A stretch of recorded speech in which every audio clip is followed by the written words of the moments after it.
Bom dia, boa tarde, boa noite. Eu não sei que hora que você vai estar assistindo esse vídeo. Meu nome é Rosângela, eu sou da Igreja Presbiteriana Independente de Jundiaí. E eu estudei com os meus alunos na escola bíblica sobre o tema das 10 minas.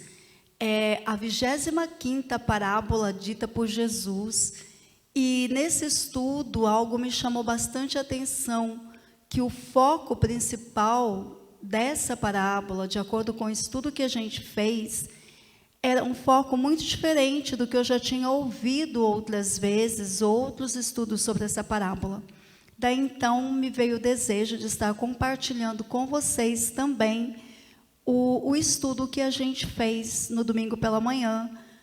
E a parábola, então, é a parábola das 10 minas. Ela se encontra no Evangelho de Lucas, capítulo 19, do verso 11 ao verso 27. Eu vou estar lendo a parábola para vocês. Jesus contou uma parábola para os que ouviram o que ele tinha dito. Agora ele estava perto de Jerusalém, e por isso eles estavam pensando que o reino de Deus ia aparecer logo. Então Jesus disse: certo homem de uma família importante foi para um país que ficava bem longe, para lá ser feito rei e depois voltar. Antes de viajar, chamou 10 dos seus empregados, deu a cada um uma moeda de ouro e disse: vejam o que vocês conseguem ganhar com esse dinheiro até a minha volta. Acontece que o povo do seu país o odiava, e por isso mandou atrás dele uma comissão para dizer que não queriam que aquele homem fosse feito rei deles. O homem foi feito rei e voltou para casa. Aí mandou chamar os empregados a quem tinha dado dinheiro, para saber quanto haviam conseguido ganhar. O primeiro chegou e disse: patrão, com aquela moeda de ouro que o senhor me deu, eu ganhei 10. Muito bem, respondeu ele, você é um bom empregado. E porque foi fiel em coisas pequenas, você vai ser governador de 10 cidades. O segundo empregado veio e disse: patrão, aquela moeda de ouro que o senhor me deu, eu ganhei 5.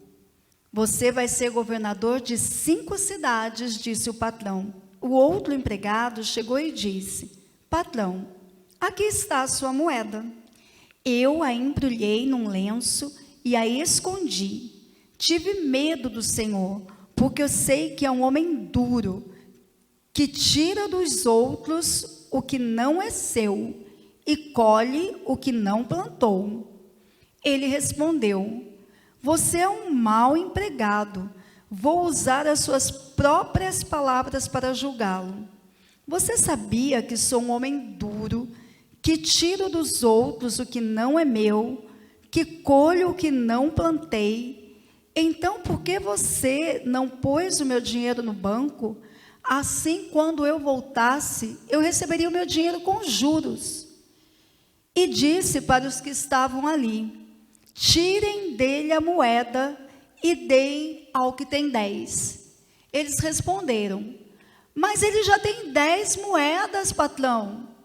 O patrão disse: eu afirmo a vocês que aquele que tem muito receberá ainda mais, mas quem não tem, até o pouco que tem será tirado dele.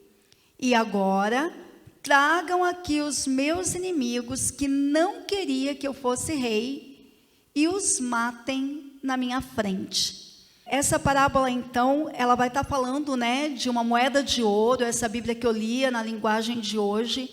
Se você pegar a Bíblia em outras linguagens, pode ser que você encontre como as 10 minas.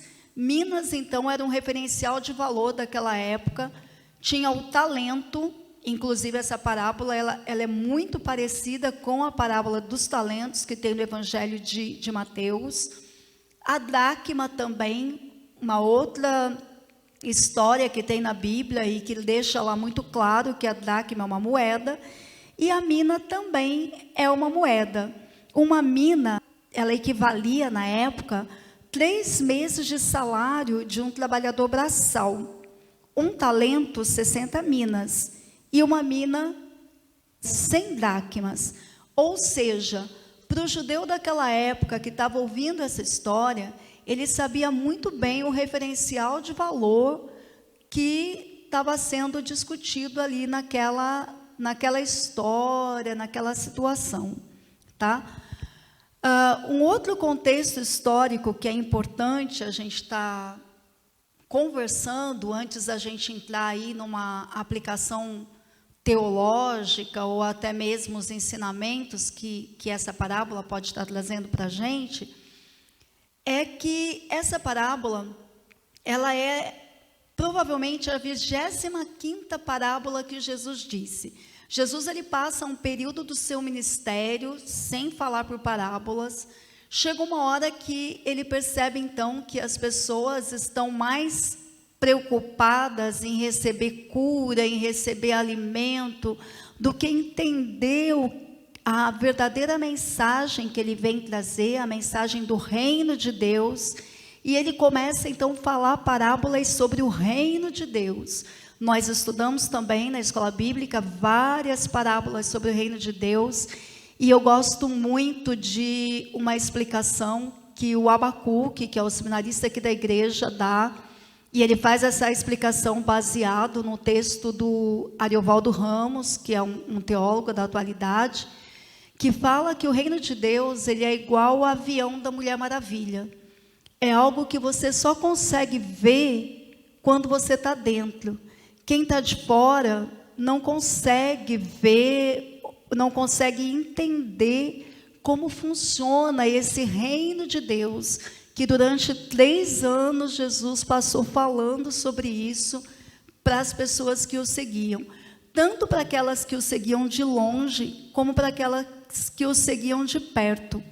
E agora já está chegando próximo à sua última semana aqui na terra. Ele já está perto de entrar em Jerusalém, aquela entrada triunfal de Jesus em Jerusalém, tão conhecida, tão representada em tantos filmes, e as pessoas ainda não entenderam o que é o reino de Deus. A gente vê isso em muitos textos bíblicos. Eu selecionei 2 aqui para estar citando para vocês, que é o de Marcos 10, 37, quando 2 de seus apóstolos, pessoas muito próximas dele, chegam para ele e falam assim: Jesus, quando o Senhor estiver no teu reino, permita que eu sente a sua direita e que o meu irmão sente a sua esquerda. A bem da verdade é a mãe, inclusive, que vai fazer esse pedido para que os 2 filhos dela, um sentasse à direita e o outro à esquerda de Jesus. O outro texto que eu separei é de Atos 1:6, quando também as pessoas, já a comunidade primitiva ali, da igreja primitiva, juntamente com os apóstolos, eles falam assim: olha Jesus, que bom, agora o Senhor vai entrar em Jerusalém, vai tirar o Império Romano e vai implantar o reino de Deus na terra. E depois a gente vai estar lendo esse texto aqui, vocês vão ver que Jesus vai falar: só que não, pessoal, não é bem desse jeito que vocês estão entendendo. Por que eu estou falando isso, gente? Porque quando chega no final do texto, Jesus parece ser bem duro, quando ele fala que é muito bravo, que vai matar as pessoas e tal.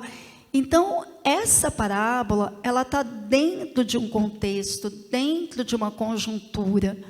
Jesus já tinha contado muitas outras histórias antes dessa, e por isso que ele entende que ele precisa ser mais incisivo para que as pessoas pudessem entender o que ele estava falando. Uma coisa que a gente sempre faz quando a gente estuda as parábolas de Jesus é ver quem são os personagens da parábola. Essa parábola, ela tem alguns personagens. Os empregados, que é a igreja, o patrão, e que mais tarde vai ser coroado rei, que, fazendo uma analogia, é o próprio Senhor Jesus, e o povo da cidade que não queria que esse patrão, que essa pessoa influente daquela cidade fosse rei, se tornasse rei. Eu acredito que esse povo é o povo mesmo, certo? Então, esses são os nossos personagens da nossa parábola das 10 minas. Empregados, igreja, patrão e rei, o próprio Senhor Jesus, e o povo, o povão mesmo, aqueles que não queriam que essa pessoa se tornasse o seu rei. Mas, independente da vontade do povo ou não, o fato é que ele foi para a cidade distante e volta para a sua cidade como rei. E voltando para a cidade como rei, ele vai tomar uma atitude de rei. Ele vai usar o poder que foi colocado ali nas suas mãos. Agora, então, a gente vai para alguns ensinamentos que essa parábola trouxe para mim e que ampliou meu horizonte também na medida que eu conversei com os meus alunos nas aulas do domingo de manhã. Um ensinamento importante que essa parábola trouxe é que, assim como esse senhor, esse patrão, foi para sua cidade e voltou como rei, Jesus também. Ele viveu aqui 3 anos, morreu, ressuscitou, ficou aqui mais 40 dias. A gente vai conversar alguma coisa sobre isso daqui a pouco. E voltará como rei. Para as pessoas daquela época, isso também era muito claro. Porque para os judeus, todo mundo já viu na Bíblia falar Herodes, Herodes, Herodes. Tem pessoas que acham que Herodes é nome. Herodes é um título. E como que funcionava? O Império Romano pegava um judeu que tinha grande habilidade de liderança. Essa pessoa ia para Roma e voltava empossado como governador da cidade, como alguém que tinha autoridade de rei sobre aquela cidade. Então, o povo da época entendeu muito bem a história, quando Jesus fala que aquele homem vai para uma cidade distante e volta como o rei. E então ele está ali fazendo uma alegoria à sua própria pessoa. E uma alegoria de uma forma que o povo da época conseguia entender muito bem. Um ensinamento bem importante também que a gente teve sobre essa parábola é que Jesus, nesse período que ele fica 40 dias aqui na terra e conversa com os apóstolos e conversa com algumas pessoas. Tem alguns textos muito claros sobre isso na Bíblia, como os discípulos no caminho de Emaús, a pesca maravilhosa. Todas essas coisas aconteceram depois que Jesus já havia morrido e ressuscitado. Muitas vezes, quando a gente lê a Bíblia no automático, dá a impressão assim: Jesus morre, ressuscita no 3º dia e vai para o céu e se torna o nosso advogado.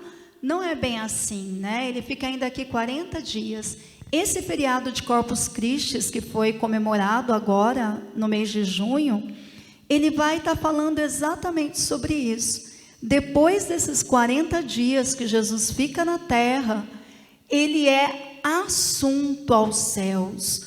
O corpo dele é transformado e ele vai para o céu, onde ele está à direita de Deus Pai, como nosso advogado.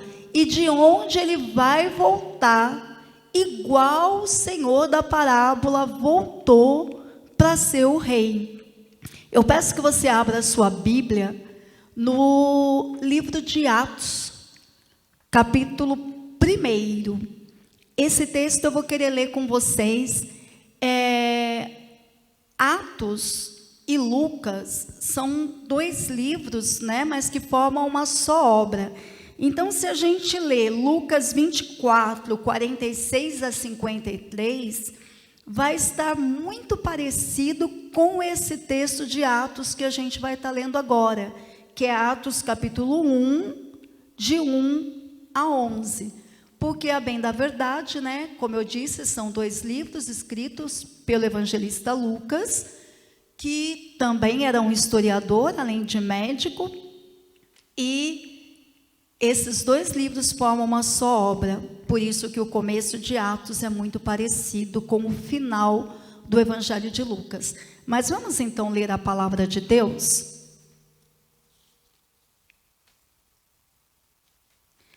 Atos, capítulo 1, do verso 1 ao 11.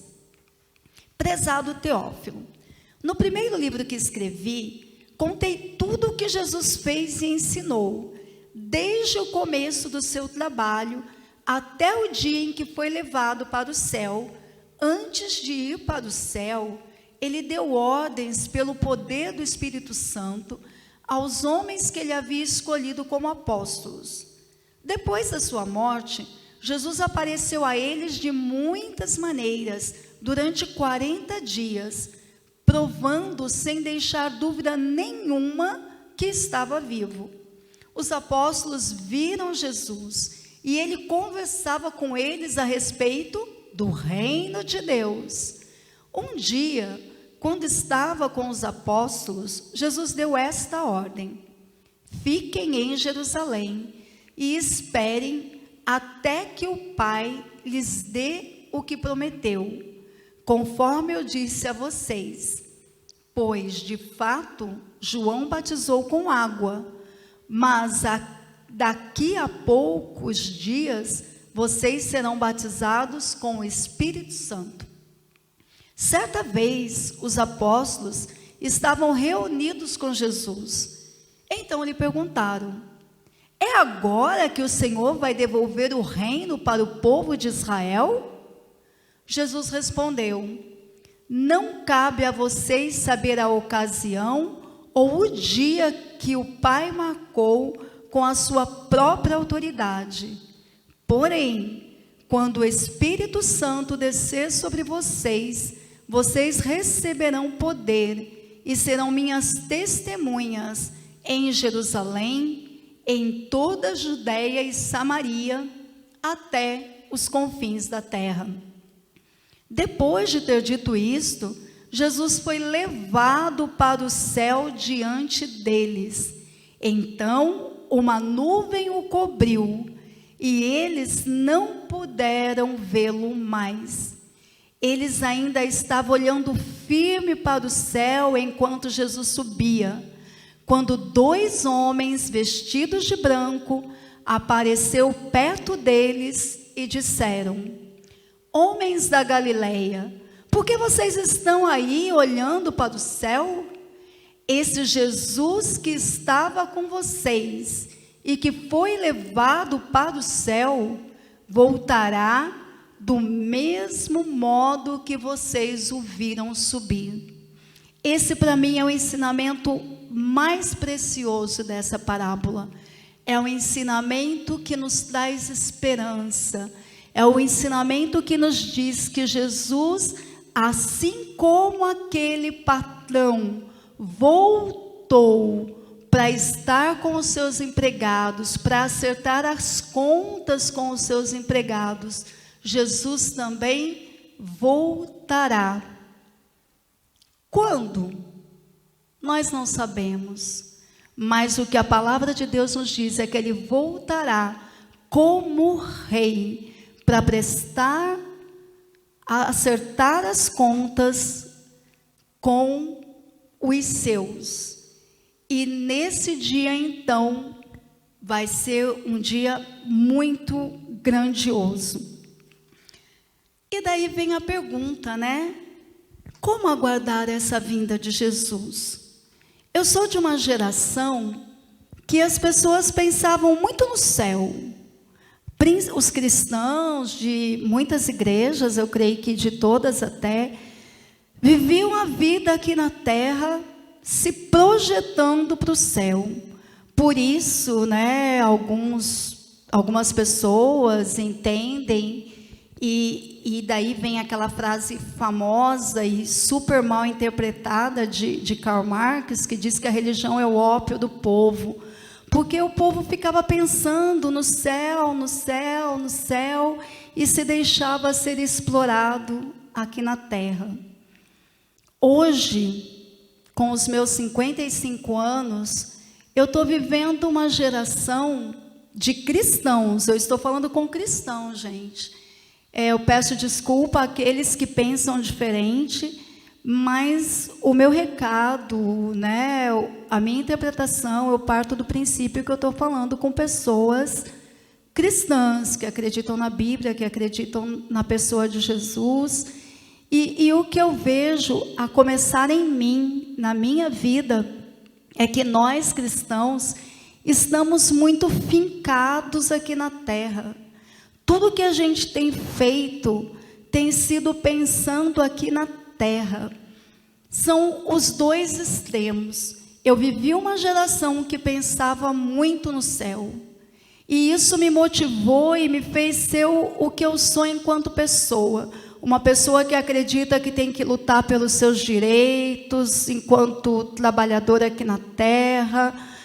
Porém, hoje eu me incomodo com essa outra face de mim, com essa outra face de muitos com os quais eu convivo, que estamos muito presos aqui na terra e esquecemos, como diz um cântico antigo, que nós somos peregrinos aqui, que nós devemos viver aqui sim, dando o melhor de nós aqui. Todas essas parábolas que nós estudamos nesses últimos dias falam sobre mordomia. A primeira que nós estudamos foi sobre a mordomia do meio ambiente, que Deus colocou o ser humano aqui para cuidar desse planeta, coisa que não temos feito muito bem. Porém, estamos muito presos a esse planeta, esquecendo que, assim como o patrão da parábola voltou, Jesus também vai voltar. Esse deve ser o nosso alvo. Volto a dizer, quando? Nós não sabemos, mas nós que cremos na palavra de Deus, nós temos muitas e muitas e muitas provas e evidências de que Jesus vai voltar. O apóstolo de Jesus, chamado Pedro, ele dá algumas orientações para a gente de como nós podemos viver aqui, enquanto cristãos, enquanto igreja do Senhor Jesus Cristo, para fazer diferença nessa geração que Ele escolheu para nós estarmos aqui. Como nós devemos aguardar essa vinda gloriosa de Jesus. 1 Pedro, capítulo 3, do verso 10 até o verso 16. A palavra de Deus diz assim: como dizem as Escrituras Sagradas, quem quiser gozar a vida e ter dias felizes, não fale coisas más e não conte mentiras. Afaste-se do mal e faça o bem. Procure a paz e faça tudo para alcançá-la. Pois o Senhor olha com atenção as pessoas honestas e ouve os seus pedidos, porém é contra os que fazem o mal. Se de fato vocês quiserem fazer o bem, quem lhes fará o mal? Como vocês serão felizes se tiverem de sofrer por fazer o que é certo? Não tenham medo de ninguém, nem fiquem preocupados. Tenham no coração de vocês respeito por Cristo. e o tratem como Senhor. Estejam sempre prontos para responder a qualquer pessoa que pedir que expliquem a esperança que vocês têm. Porém, façam isso com educação e respeito. Tenham sempre a consciência limpa. Assim, quando vocês forem insultados, os que falarem mal da boa conduta de vocês como seguidores de Cristo ficarão envergonhados. Essas são algumas dicas de como nós vivemos aqui, enquanto nós aguardamos a volta de Jesus, que virá, assim como aquele patrão da parábola voltou. Jesus virá como rei, em glória, e vai acertar conta conosco. Mas esse acertar contas não vai ser pesado, porque eu creio que o Espírito Santo que Ele prometeu e deixou conosco aqui, vai nos ajudar na nossa caminhada, para que a gente chegue diante dele e fale aqui: ó Senhor, do talento que o Senhor deixou comigo, a mina que o Senhor deixou comigo, a moeda que o Senhor deixou comigo, eu fiz com que virasse 10, eu fiz com que virasse 5, e que dessa forma eu pude engrandecer o teu reino aqui na terra. E quando eu leio esse texto de Pedro e todas essas coisas que nós acabamos de conversar aqui, eu vejo em tudo isso duas coisas muito importantes, que é a soberania de Deus, que controla a história, que preparou e prepara o mundo, preparou o mundo para a primeira vinda de Jesus, está preparando o mundo para a sua segunda vinda. Mas eu vejo também a responsabilidade humana. Ele não nos fez robôs, Ele nos fez com responsabilidade. E isso vai acabar virando tema para uma outra aula, que quando a gente vai estar discutindo sobre livre-arbítrio e responsabilidade humana.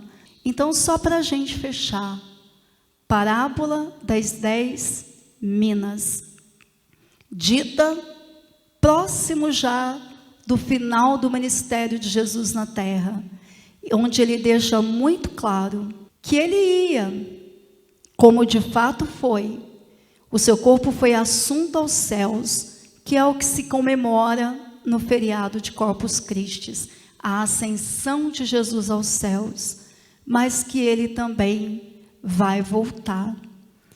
E daí a reflexão que eu deixo é: o que você tem feito com as suas minas?